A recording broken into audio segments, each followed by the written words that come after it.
Assalamualaikum warahmatullahi wabarakatuh.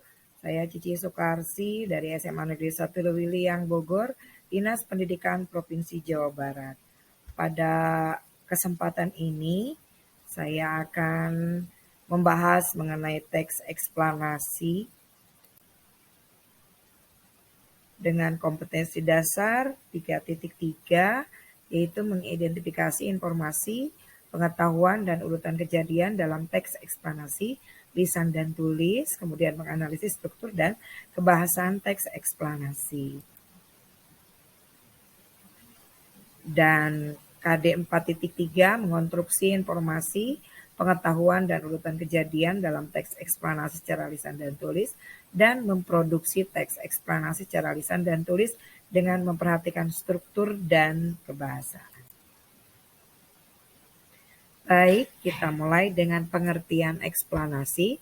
Eksplanasi itu adalah teks yang menjelaskan tentang suatu kejadian atau keadaan yang terjadi sebagai akibat dari suatu keadaan sebelumnya dan menyebabkan suatu kejadian yang lain yang akan terjadi kemudian.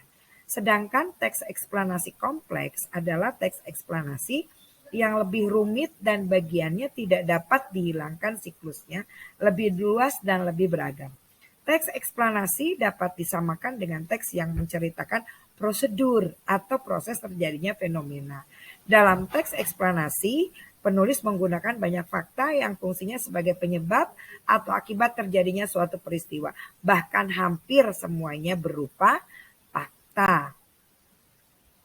Adapun dari struktur teks eksplanasi itu terdiri atas identifikasi fenomena, yang di dalamnya itu adalah latar belakang kejadian, kemudian ada proses kejadian.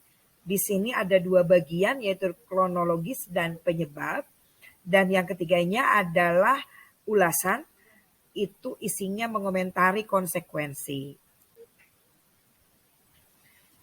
Identifikasi fenomena yaitu mengidentifikasikan sesuatu yang akan diterangkan.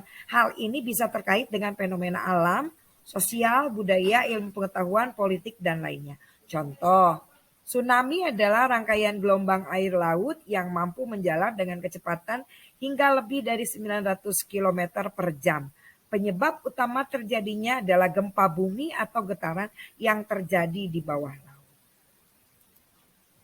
Yang kedua, proses kejadian. Proses kejadian ini adalah penggambaran rangkaian kejadian, memerinci proses kejadian yang relevan dengan fenomena yang diterangkan sebagai pertanyaan atas bagaimana atau mengapa. Di sini ada dua hal seperti yang tadi saya jelaskan, bahwa kronologis ini adalah rincian yang berpola atas pertanyaan bagaimana akan melahirkan uraian yang tersusun secara kronologis ataupun gradual.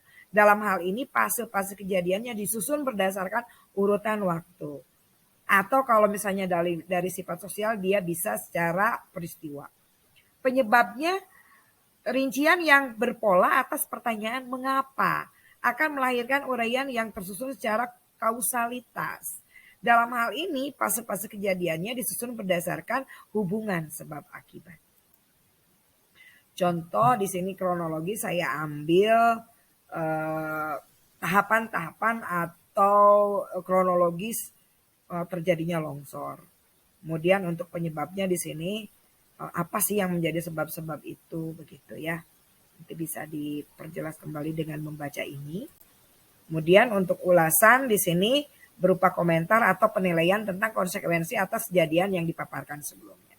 Nah, di sini bisa kita mengambil, mencegah terjadinya erosi merupakan salah satu langkah untuk mencegah bencana tanah longsor. Itu sebagai contoh dari ulasan. Baik, kemudian yang terakhir ini adalah ciri kebahasaan. Ciri kebahasaannya dalam teks eksplanasi kita akan mengenal makna denotatif, yaitu makna yang sebenarnya menurut kamus. Kemudian konjungsi kausalitas. Dari konjungsi kausalitas ini nanti kita akan mengambil dari konjungsi subordinatif, yaitu sebab dan akibat.